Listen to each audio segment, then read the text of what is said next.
غوث اعظم اور شہ سمنان کا ہے واسطہ، غوث اعظم اور شہ سمنان کا ہے واسطہ، یا خدا فیضان مدنی کی جہاں میں دھوم ہو۔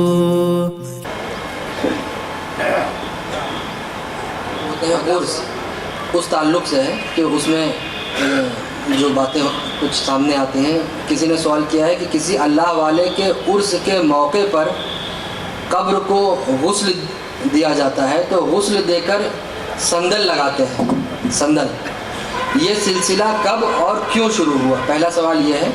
اور اس کے بعد سوال کیا ہے کہ بالٹی میں جو بھیگا ہوا سندل بچ جاتا ہے اسے ایک شخص گلی گلی گھر گھر لے کر گھومتا ہے اور لوگوں کی پیشانی پر لگاتا ہے، شرعاً اسلامی نقطۂ نظر سے ایسا کرنا کیسا ہے؟ کہیں کہیں ایسا دیکھنے یا سننے کو ملتا ہے، اس تعلق سے یہ سوال ہے۔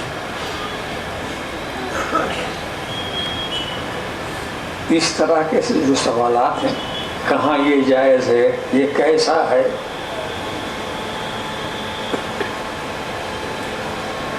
اس کا دروازہ کہیں بند ہی نہیں ہوگا۔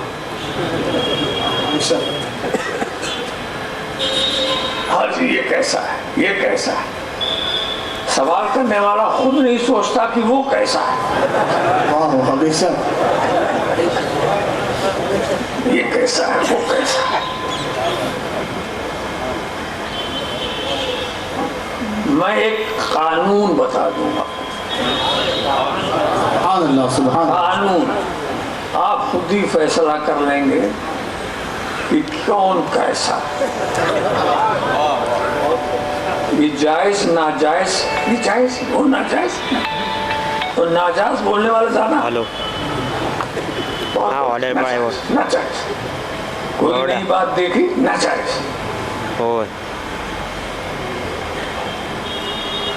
نہ بھائی رے کیا نکڑی جانا۔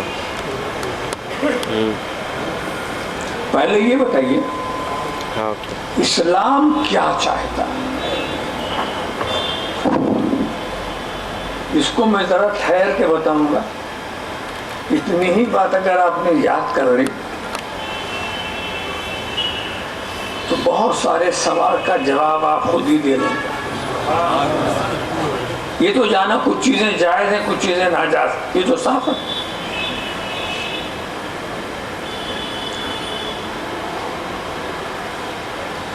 اسلام کا بنیادی مقصد، اسلام کے آنے کا بنیادی مقصد کیا ہے؟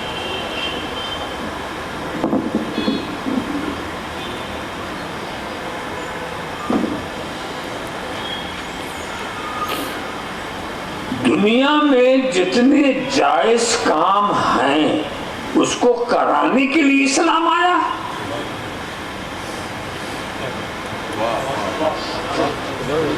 جتنے جائز کام، کیا اسلام اس کو کرانے کے لیے آیا؟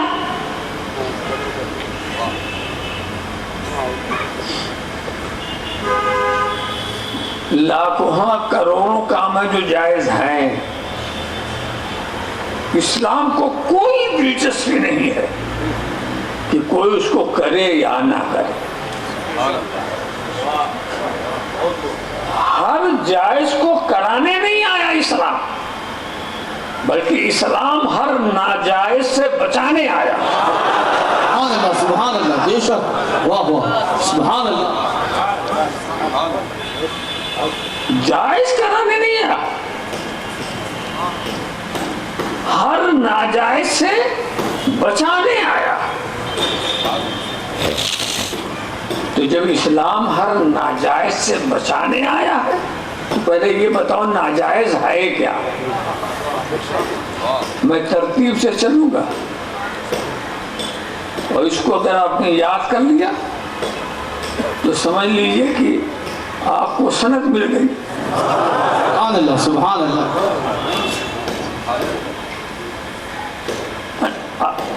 اور آپ اس کو درس کی مجلس کہتے ہیں، تو درس کی مجلس میں علماء والی زبان میں نہیں استعمال کروں گا،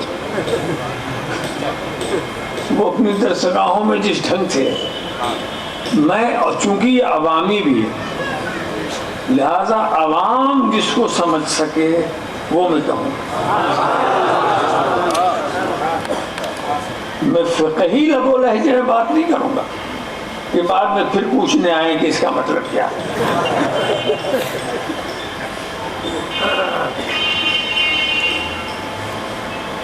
جو خدا کو پسند ہے وہ جائز، جو ناپسند ہے وہ ناجائز۔ بے شک، سبحان اللہ۔ اب اس سے ہلکی بات کیا ہو سکتی؟ تو ناجائز وہ ہے جو خدا کو ناپسند ہو، کم ناپسند تو چھوٹا ناجائز، زیادہ ناپسند تو بڑا ناجائز، مگر ناجائز وہ ہے جو خدا کو ناپسند ہو۔ اب خدا کی ناپسند کو ہم کیسے سمجھیں؟ آپ میری ناپسند کو سمجھا دیجیے، میں تو آپ کے سامنے ہوں، مجھے کیا ناپسند نہیں سمجھا سکتے نا، کوئی کسی کی ناپسند کو نہیں سمجھا سکتا، تو خدا کی ناپسند کو وہ ہم کیسے سمجھیں؟ رب تبارک و تعالیٰ نے سمجھنے کے لیے کچھ حواس ہمیں دیے، سبحان اللہ، بے شک۔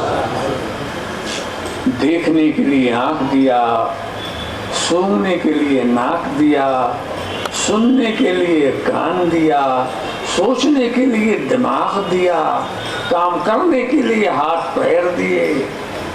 یہ سب خدا کی نعمتیں ہیں جو اس نے ہم کو دیا ہے۔ اسی سے پوچھو کہ اے اللہ، تو نے دیکھنے کے لیے تو آنکھ دے دی، سونگنے کے لیے ناک دے دیا، سننے کے لیے کان دے دیا، سوچنے کے لیے دماغ دے دیا، اپنی ناپسند کو سمجھنے کے لیے کیا دیا؟ اس کو نہ ہم آنکھ سے سمجھ سکتے ہیں، نہ ناک سے سمجھ سکتے ہیں، نہ حواس سے سمجھ سکتے ہیں، تیری ناپسند کو ہم کیسے سمجھیں گے؟ تو جو ہم ملے گا نادان، یہ ہماری ناپسند غیب ہے، یہ غیب ہے، اس غیب کو دینے کے لیے ہم نے تجھے نبی دیا۔ نعرے تکبیر، نعرے رسالت، فیضان حضور شیخ الاسلام، سبحان اللہ، سبحان اللہ، واہ واہ۔ تو خدا کی ناپسند کا سمجھنے کا صرف ایک ذریعہ ہے، وہ نبی، کوئی نہیں سمجھا سکتا، وہ نبی ہے۔ یہ غیب وہی جانتا ہے۔ جو یہ سوچتے ہیں کہ نبی کو غیب کا پتہ نہیں، تو نبی آیا کس لیے؟ وہ تو غیب نہیں بتانے آیا۔ بے شک، واہ واہ، سبحان اللہ، سبحان اللہ۔ نبی تو غیب ہی بتانے آیا۔ اگر غیب نہیں بتانا تو نبی کے آنے کی ضرورت بھی نہیں۔ کھانا پینا سکھانے کے لیے آیا، اٹھنا بیٹھنا سکھانے کے لیے آیا، تجارت کرنا سکھانے کے لیے نہیں، نبی اس لیے نہیں آیا۔ کھانے پینے کا طریقہ ہمیں معلوم ہے، تجارت کا ڈھنگ ہمیں معلوم ہے، چلنا پھرنا ہمیں معلوم ہے، نبی اس لیے نہیں آیا ہے۔ نبی تو اس لیے آیا ہے کہ وہ یہ بتائے کون سا کھانا خدا کو پسند ہے اور کون سا ناپسند ہے۔ سبحان اللہ، واہ واہ، سبحان اللہ، واہ واہ۔ کون سی تجارت خدا کو پسند ہے، کون سی ناپسند ہے۔ تو نبی تو صرف خدا کی پسند اور ناپسند بتانے آیا۔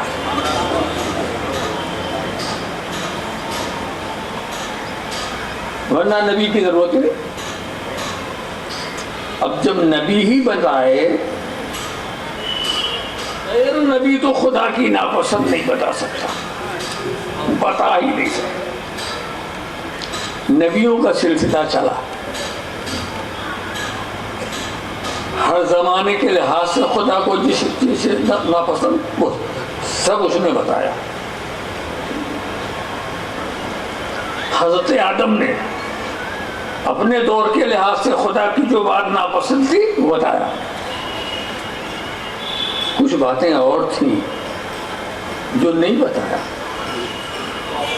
کیونکہ بعد میں نبی آنے والا جو ہم چھوڑیں گے وہ پورا کر دے گا۔ حضرت ابراہیم کا دور آیا، انہوں نے بھی بہت ساری باتیں بتائیں، یہ ناپسند یہ ناپسند، کچھ نہیں بتائی۔ بعد میں حضرت کلیم بھی آنے والے، جو باقی ہے وہ کر دیں گے پورا۔ حضرت کلیم نے بھی یہی کیا، کچھ باتیں بتائیں کچھ نہیں بتائیں۔ یہ شریعتوں کا جو اختلاف ہوا اس کی وجہ یہی ہے۔ کیوں؟ بعد میں حضرت عیسیٰ بھی آنے والے، حضرت عیسیٰ کی نہیں بھی گنجائش ہے کہ کچھ بات بتائیں کچھ نہ بتائیں۔ کیوں؟ بعد میں آخری نبی آنے والا، سبحان اللہ۔ اب جو یہاں بات رہ گئی وہاں پوری ہوگی۔ بات سمجھ آ رہی نا؟ مگر ایک بات بتا دوں، آخری نبی کے لیے گنجائش نہیں ہے۔ اب آخری نبی کے فرائض نبوت میں یہ ہے کہ خدا کو جتنی بات ناپسند ہے وہ بتا کے جائیں۔ سبحان اللہ، واہ واہ، بے شک۔ اگر ایک بات بھی چھوڑ دی تو اس کو بتانے کے لیے کون نبی آئے گا؟ وہ خاتم النبی نے۔ اب اس کو بتانے کے لیے کون آئے گا؟ تو اب ان پر لازم ہے کہ ہر خدا کی ناپسند کی پوری لسٹ بنا دیں، کسی چیز کو نہ چھوڑیں۔ ناپسند کی لسٹ بنانا ضروری ہے، پسند والی لسٹ نہیں۔ واہ، بے شک۔ پسند والی لسٹ بنانا ضروری نہیں، ناپسند وہ ناجائز اس کی لسٹ بنانا ضروری ہے۔ تو اب نبی پر لازم ہے کہ خدا کی ساری ناپسند کو بتا دیں، ساری ناپسند ایک بھی نہ چھوڑیں۔ اگر چھوڑتے ہیں تو اسلام نامکمل، دین نامکمل ہے۔ اب اسلام کامل ہو چکا ہے، اس میں کسی اضافے کی ضرورت نہیں۔ جب یہ بات واضح ہو گئی تو اب ہمارا ایمان بتاتا ہے کہ نبی نے خدا کی ہر ناپسند کو بتا دیا، اس کی لسٹ بن گئی۔ یعنی جتنی چیزیں ناجائز ہیں اس کی لسٹ بن گئی، قرآن و سنت سے ہمیں اس کی لسٹ بن گئی۔ جائز کی لسٹ نہیں بنی ہے، ناجائز کی لسٹ بنی ہے۔ جائز کی لسٹ نہیں بنی، ناجائز کی لسٹ بنی ہے۔ تو یہ پوچھنا نہایت جہالت ہے، کہاں جائز ہے؟ جائز کی لسٹ ہی نہیں بنی۔ سوال یوں کرو، کہاں ناجائز؟ کہاں ناجائز؟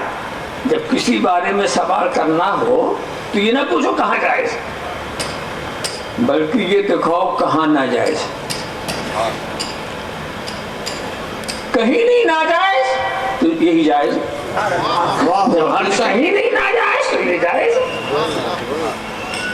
کوئی سوال آپ کریں کہ صاحب حضور کے زمانے میں حج کرنے والے اونٹوں بھی جاتے تھے، آج لوگ ہوائی جہاز سے جاتے ہیں، یہ جانا جائز ہے؟ کیا بات ہے، بے شک۔ تو میں یہ پوچھوں گا کہ ٹھیک ہے نہیں جاتے تھے اس وقت، آج جا رہے ہیں، تو کیا حضور نے روکا ہے کہ حج کے لیے جہاز سے مت جانا؟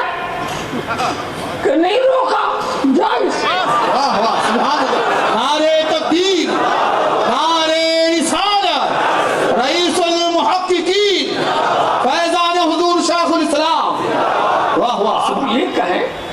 اتنی شاندار لوگ اہل محبت مسجدیں بناتے نا، اور ماشاءاللہ آپ کے تو دیہات لوگوں نے اپنی محبت کا کرشمہ دکھایا ہے.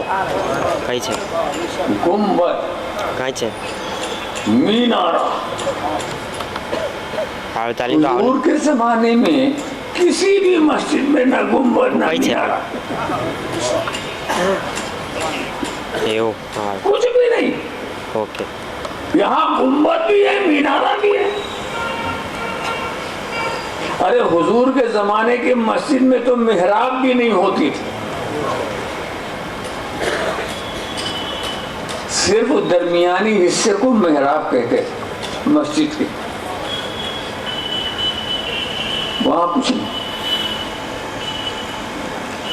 اب آج پوچھئے یہ جو اتنا لوگ لاکھوں کروڑوں کا خرچ کر کے اتنے شاندار گنبد بناتے ہیں، اتنی اونچی اونچی مسجدیں بناتے ہیں، یہ سب کچھ کرتے ہیں، یہ جائز؟ حضور کے زمانے میں تو ایسا نہیں تھا، صحابہ کے زمانے میں تو ایسا نہیں تھا، کیا یہ جائز؟ ہاں ممی کہا ٹھیک ہے، حضور کے زمانے میں ایسا نہیں تھا، مگر حضور نے کیا یہ منع کیا تھا کہ ایسا مت کرنا؟ کیا روکا تھا؟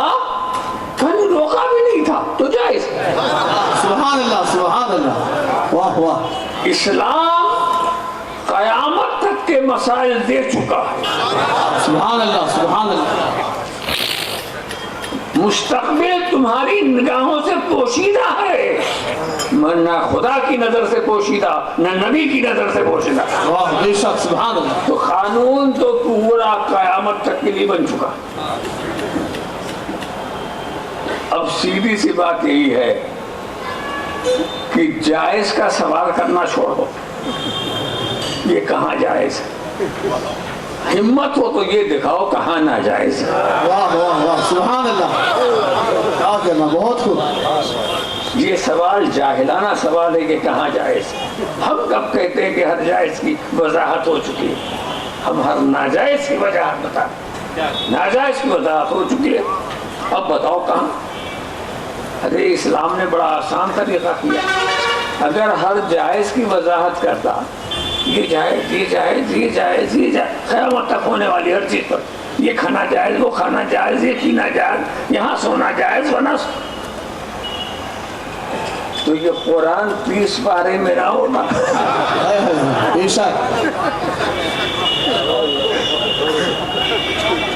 30,000 جلدیں ہو گئی، اور دنیا میں حافظ قرآن کوئی نہ ہوتا.